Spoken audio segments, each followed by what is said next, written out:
Students of the Ibrahim Badamasi Babangida University have barricaded the entrance of the Niger State House of Assembly, demanding a compulsory review of their tuition fee. Chinemi Bami reports.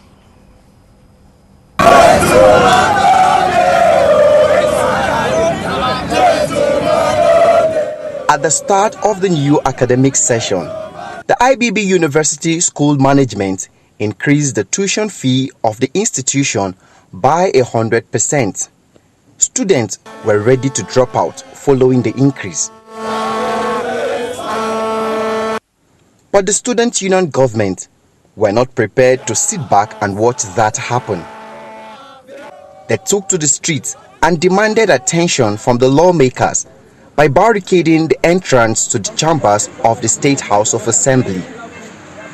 Their demands are simple. It's been 3 weeks now that the House of Assembly told us, or should I say they gave us this assurance that they would go back to the drawing board, sit down and re-strategize a befitting amount that is going to be at a bearable minimum for every student to pay.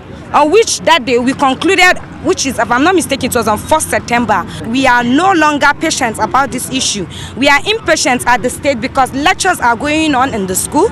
The lecturers are not, I can say that most lecturers are not happy, but I think they don't just have the medium, because there is no lecturer that will be happy to come to the class that he used to lecture at least over 300 students and he's coming to see just 20, 30. Now, as a non-indigene, it seems I'm the worst hit.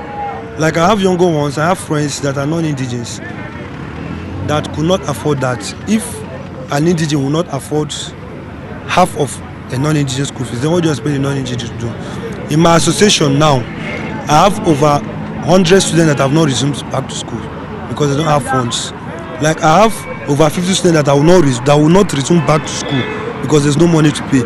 I have a friend that is dropping out because there's no money to pay. We want the school portal to be closed for the meantime because some of the students are paying because they have no choice than to pay. Let me say the 100 level, for example, they don't have their matric number, so they don't have any alternative than to pay so that they will retrieve their matric number for their academic activities such as tests and attendance. Actually, we're on the process of trying to make sure that they reduce the school fees even before they came here. This is not their first time of coming here. They came last time and we invited the school authority, which they say they are not of the power to make sure that the school fees is reduced. It's this executive arm of government that have the authority, which you know.